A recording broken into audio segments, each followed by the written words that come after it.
Master minds commerce చదవాలనుకునే 10th inter విద్యార్థుల తొలి ఎంపిక.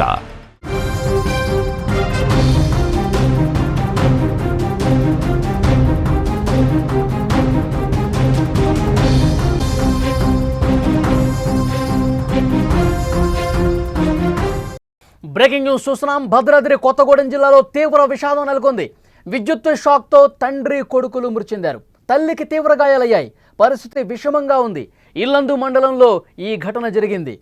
భద్రాద్రి కొత్తగూడెం జిల్లాలో తీవ్ర విషాద ఘటన చోటు చేసుకుంది. విద్యుత్ షాక్తో తండ్రి కొడుకులు చనిపోయారు.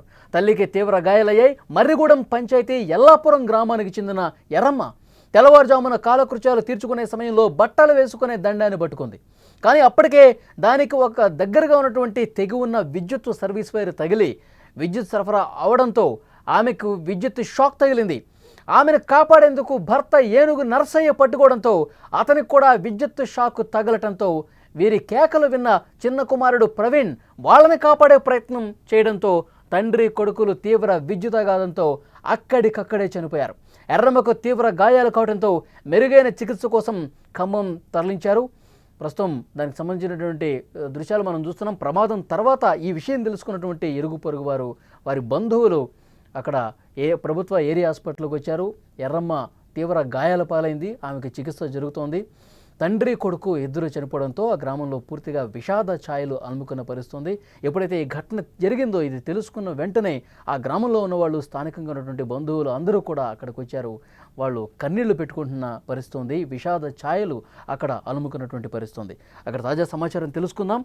మనకి లైవ్లో ఫోన్లో మా ప్రతినిధి ప్రవీణ్ అందించడానికి సిద్ధంగా ఉన్నారు. ఎస్ ప్రవీణ్, ఏం చెప్తా ఉన్నారు? భద్రాద్రి కొత్తగూడెం జిల్లాలో ఈ రోజు ఉదయం తెల్లవారుజామునే విషాదకర సంఘటన చోటు చేసుకున్నది. ఇల్లందు మండలము మన మర్రిగూడెం గ్రామ పంచాయతీ ఎల్లాపురం గ్రామానికి చెందిన ఏనుగు ఎర్రమ్మ గారు రాత్రిపూట చెదురుమురు గాలివానలకి కరెంటు తీగ తెగి ఇంటిలోని దండెంపై పడడం జరిగింది.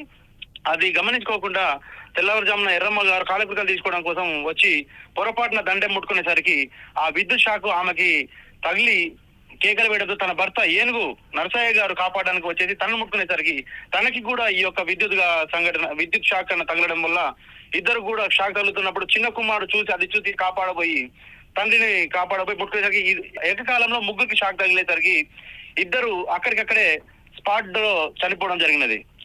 ఇంతలో చుట్టుప్రక్కల వారు గమనించి ఆమె యొక్క తల్లి ఎర్రమ్మ గారిని తీసుకొని ఇల్లందులోని గవర్నమెంట్ హాస్పిటల్కి తీసుకుని రాగా కొస ప్రాణంతో అంటే తీవ్ర గాయాలు ఉండడంతో ఆమెను మెరుగైన వైద్యం కోసం ఖమ్మంలోని గవర్నమెంట్ హాస్పిటల్ కి తరలించడం జరిగింది. ఈ యొక్క ప్రవీణ్ కి కూడా ఇద్దరు పిల్లలు ఉన్నారు. తండ్రి నరసయ్య గారు, ప్రవీణ్ గారు స్పాట్ లోనే చనిపోవడం జరిగింది. ఈ యొక్క ఊర్లో ఎల్లాపురంలో విషాద ఛాయలు అలుముకొని ఊరంతా కూడా.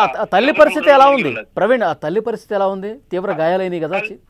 తల్లిని ప్రాథమిక చికిత్స చేసేసి ఇల్లందు గవర్నమెంట్ హాస్పిటల్ తీసుకొచ్చేసి ఇక్కడ నుంచి ఖమ్మము రిఫర్ చేయడం జరిగింది. మెరుగైన వైద్యం కోసం ఖమ్మము పెద్ద హాస్పిటల్ కి, గవర్నమెంట్ హాస్పిటల్ కి తరలించడం జరిగినది. ఓకే, అక్కడ బంధువులు కావచ్చు, అక్కడ గ్రామంలో ఉన్న వాళ్ళు ఏం చెప్తున్నారు ఈ ఘటన పట్ల? రోజు వీళ్ళు కలివిడిగా అందరితో మాట్లాడు వ్యవసాయేతర కూలీ వీళ్ళు పొద్దున్నే లేసేసి కాలకృతులు తీసుకుని వ్యవసాయం పనుల మీద చిన్నపాటి వర్షాలు పడుతున్నాయి కాబట్టి పొలం పనులకు వెళ్దామన్నట్టు సిద్ధపడుతున్న సమయంలో పాపం ఊర్లో ఈ యొక్క విషాద ఘటనలు అలుముకున్నవి. పక్కన వారు ఏమంటున్నారంటే అందరితో కలివిడిగా ఉండే మనుషులు వీళ్ళందరూ కూడా ఈ రోజు ఈ ఘటన జరిగేసరికి చాలా శోక సముద్రంలో మునిగి ఉన్నారు. వీరందరూ కూడా వ్యవసాయం చేస్తూ వ్యవసాయ కూలీలు, వ్యవసాయం మీద ఆధారపడి జీవించే కుటుంబం వీరు. పక్కన వారు కూడా అడగగానే వాళ్ళు ఏమంటున్నారంటే ఈ ఘటన చూసి వారు కూడా షాక్ అవుతున్నారు. ఓకే ప్రవీణ్, మరింత సమాచారం కోసం మళ్ళీ ఒకసారి కాంటాక్ట్ చేస్తాం. భద్రాద్రి కొత్తగూడెం జిల్లాలో తీవ్ర విషాదం చోటు చేసుకుంది. విద్యుత్ షాక్తో తండ్రి కొడుకులు చనిపోయారు. తల్లికి తీవ్ర గాయాలయ్యాయి. పరిస్థితి విషమంగా ఉంది. తల్లి పరిస్థితి కూడా ప్రస్తుతం మెరుగైన చికిత్స కోసం ఆసుపత్రికి తీసుకెళ్లి చికిత్స అందిస్తున్నారు. ఈ ఘటన జరగడంతో అక్కడ చుట్టుపక్కల ఉన్నటువంటి బంధువులు కావచ్చు, మిత్రులు కావచ్చు, ఇరుగు పొరుగు వారు తీవ్ర విషాదంలో మునిగిపోయినటువంటి పరిస్థితి. ఆ కుటుంబం చాలా మంచి కుటుంబం, అందరితో కలివిడిగా ఉండేటువంటి కుటుంబం ఒక్కసారిగా విద్యుత్ షాకుతో చనిపోవడంతో అందరిలో కూడా ఒక విషాదభరితమైనటువంటి వాతావరణం అక్కడ కనిపిస్తోంది. విజువల్స్లో కూడా మనం చూడొచ్చు. పెద్ద సంఖ్యలో బంధువులు ఆసుపత్రి దగ్గరికి వచ్చి రోధిస్తున్నటువంటి పరిస్థితి మనం చూస్తున్నాం. అక్కడ కరెంటు ఇంట్లోకి వచ్చిన సారీస్ వైరు రేకులు కింద నిండిపోయింది. అది అక్కడ గాలికి ఆ రేకులు కోసుకొని కొద్దిగా అక్కడ కట్టుగాటం అనేది జరిగింది. దాని కింద బైనింగ్ వైర్ అనేది గుడ్డలారి ఆరేసుకోవటానికి దండం కట్టుకున్నారు. అది తెగి దీని మీద పడటం వల్ల వీళ్ళు తెల్లడిదామని 4 గంటలకి లేచి వాషింగ్ రూమ్కి పోతుండగా తండ్రిని ఫస్ట్ పట్టుకొని కింద పడిపోవటం, కొడుకుగినాగా ఎందుకు కింద పడ్డడం, వర్షం వచ్చింది కదా, బురద ఉంది కాబట్టి జారి పడ్డా అని చెప్పి తండ్రిని కొడుకు పట్టుకున్నాడు. కొడుకుగిన ఆ కరెంటు పట్టుకుంది. వీళ్ళిద్దరు పడిపోయిందని చెప్పి తల్లి పోయి తల్లిగానే పట్టుకున్నది, ముగ్గురిని పట్టుకున్నది. కరెంటు ఇద్దరు చనిపోవటం అనేది జరిగింది. తండ్రి నర్సయ్యను ప్రవీణ్ కొడుకు వీళ్ళిద్దరూ చనిపోవటం అనేది జరిగింది. తల్లి హాస్పిటల్లో ఖమ్మంలో హాస్పిటల్లో చికిత్స పొందుతుంది.